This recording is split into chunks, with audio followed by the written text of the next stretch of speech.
Another video, an Xbox One video for a change because the Xbox One has finally been freed. It is technically possible now to hack the Xbox One.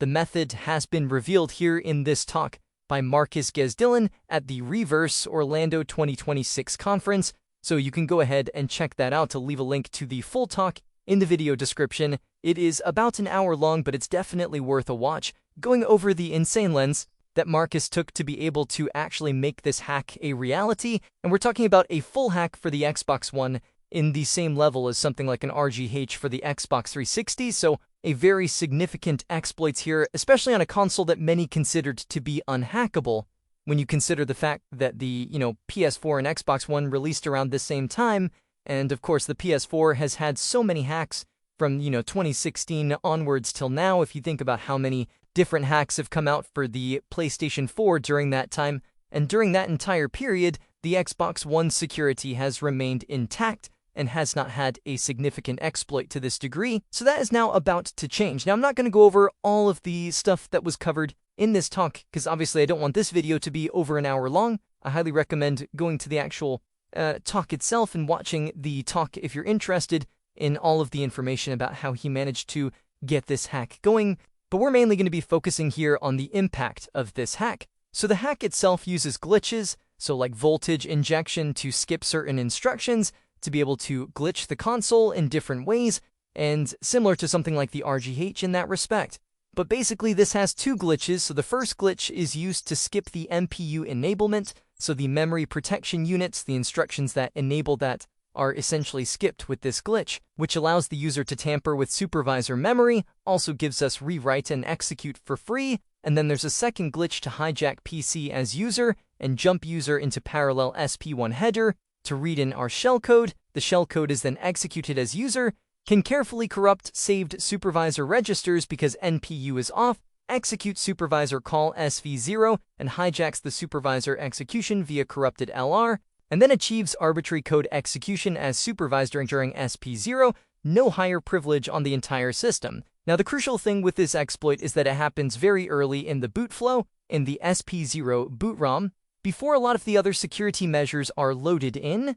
So because of that, it effectively bypasses all of those additional security measures and is able to get effectively full control over the system. Because it also happens so early in the boot process, makes it unpatchable, so it's not likely that Microsoft are going to be able to patch this with some kind of firmware update either. So the consequences are detailed in this slide. Thing obtains arbitrary code execution as supervisor in context of SP0 before any meaningful key transformations, before any code or bootloader revocation checks. So the exploit effectively takes place before any of that extra security measures can be loaded in.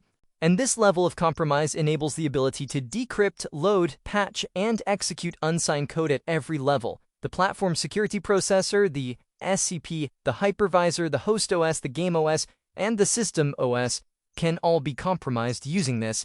Now, if you think back to sort of previous exploits that we've had for the Xbox One and Series consoles, we had the collateral damage exploit a while ago, and that one was effectively a kernel exploit, but only in the system OS. Because it only affected the system OS, it was quite limited in what you could do. It also relied on an application that was used to actually load it. It was a software-based exploit, and it was easily patched by Microsoft in an update. Not only that, but it required an application downloaded from the store, so they removed the application from the store, making it very difficult to impossible for anybody who didn't already have the application to get it loaded on their console on a vulnerable firmware.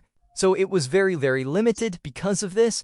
Whereas this exploit compromises everything: system OS, game OS, host OS, hypervisor, SCP, and PSP, all compromised using this. It gives article access to the crypto coprocessor, enabling decryption of all games, firmware, content, and updates past, present, and future.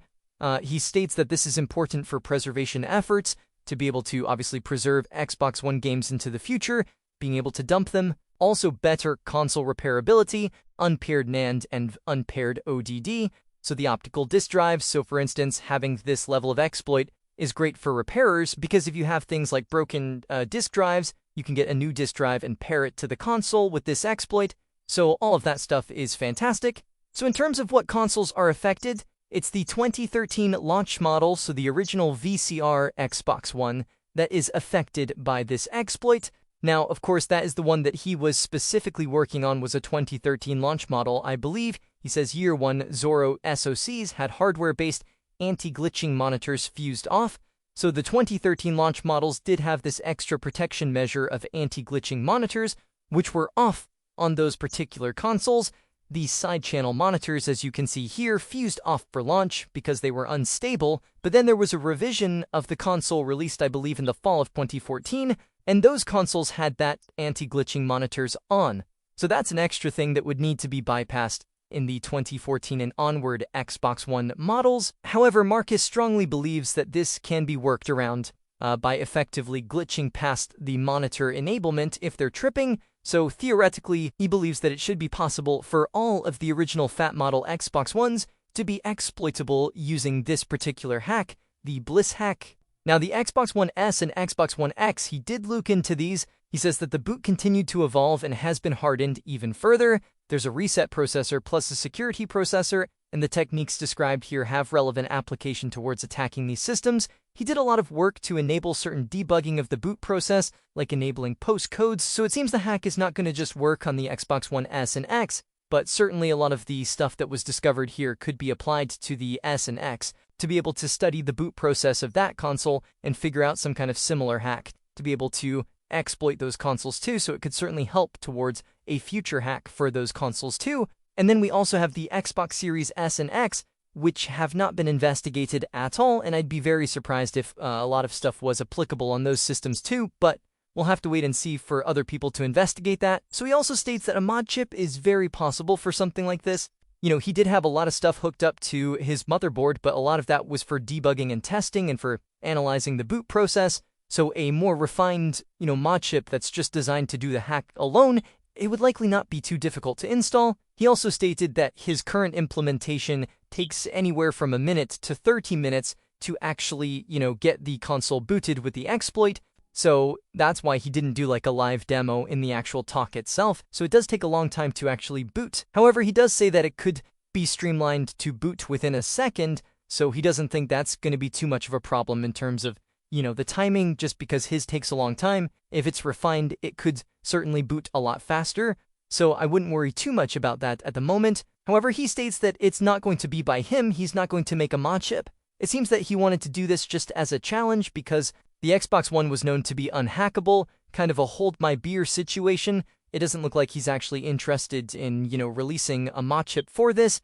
However, he did take care to try and document this as best as possible and also try to make it as reproducible as possible for other people. So it's very likely that other hackers in the scene will be able to reproduce this and maybe make their own mod chip available to the public so that we can all install this on our Xbox Ones if you have one of the original VCR-style consoles. So it will definitely be interesting to see what we can do with the Xbox One once it is fully unlocked, once the training wheels are fully removed, which is fantastic. So I'm definitely excited to see where this goes. There's so much great stuff happening in the console hacking world at the moment. You've got this new hack for the Xbox One. You've also got, of course, Linux for the PS5 that is being ported by the Flow, which could be released anytime now. We've got new ways to load kernel exploits on higher firmwares on the PS5. Lots of interesting stuff happening. We even have a userland exploit that could potentially load Homebrew on the latest firmwares on the PS4 and PS5.